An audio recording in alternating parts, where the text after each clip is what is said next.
the glory of grace. God blesses people in three ways. When we pray for something, when we ask for something earnestly, sincerely, soulfully, He would say yes and give us immediately what we want. And sometimes He would say no, but then He would give us something better than what we ask for. And sometimes He would neither say yes nor no, but will keep us waiting. And sometimes it would turn out to be a long wait also. But at the end of which we would get the best grace that could ever happen. There is a small incident that illustrates how the wait can prove to be more beneficial than anything else.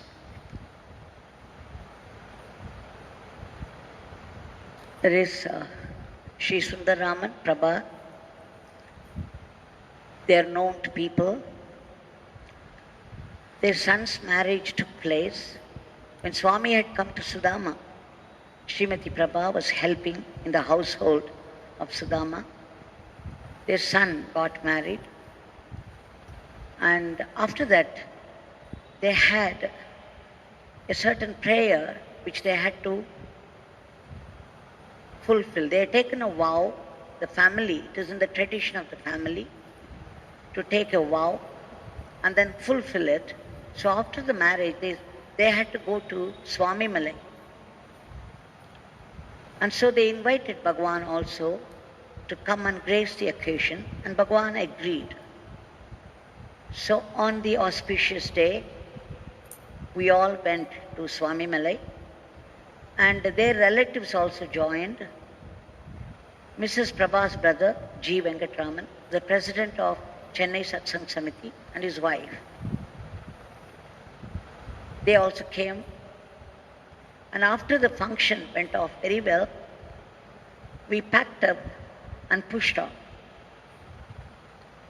By some mistake, I had left the turban cloth of Bhagwan, the green turban cloth of Bhagwan, which Bhagwan was using, and somehow we started without that.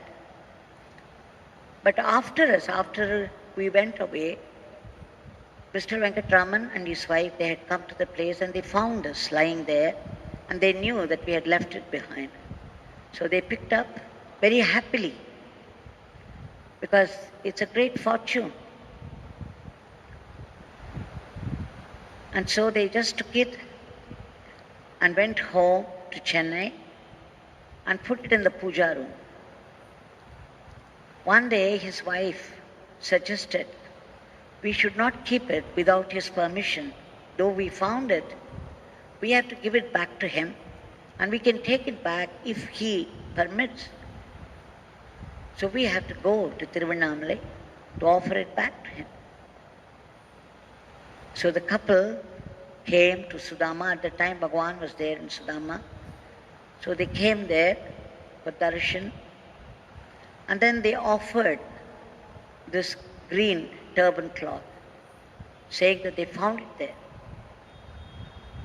And there was such expression on their face.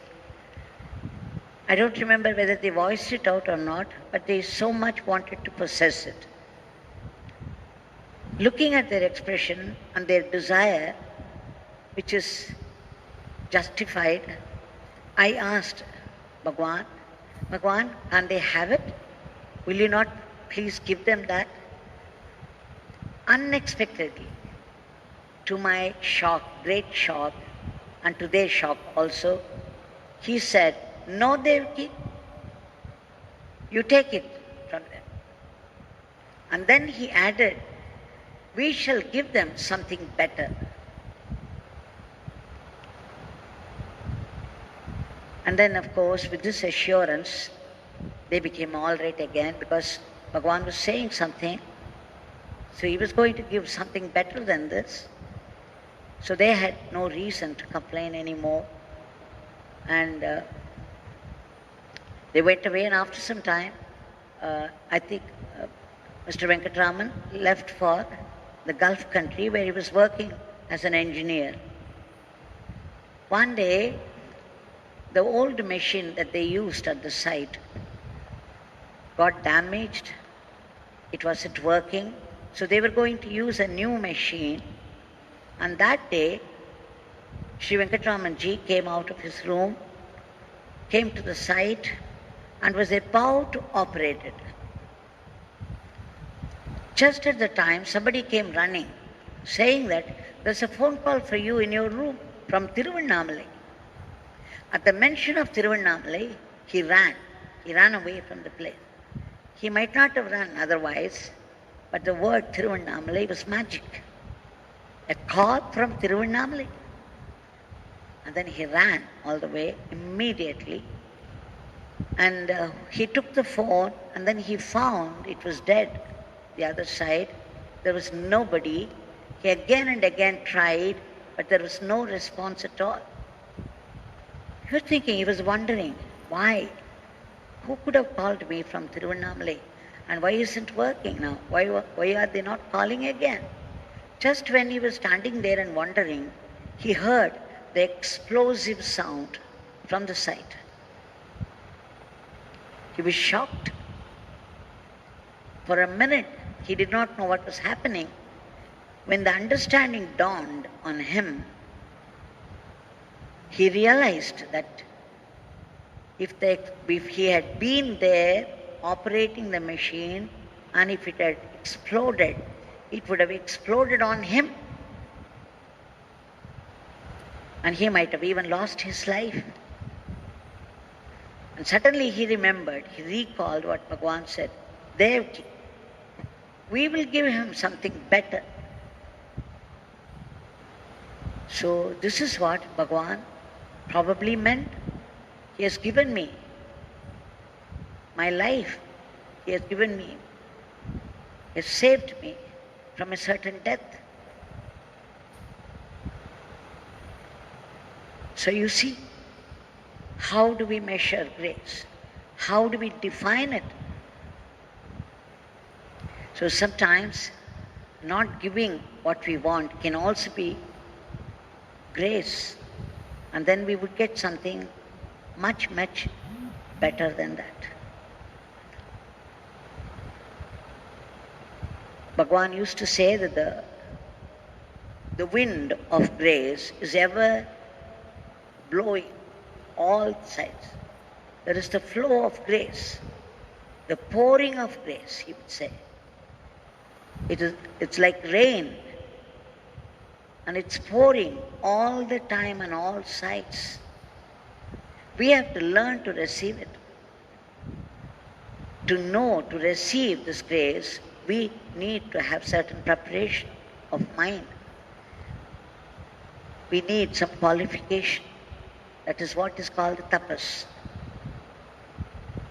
So, we have been chanting his very powerful name and making prayer day after day after day. And today also we shall make, knowing that Bhagavan knows better. His grace is always flowing and it is working all the time.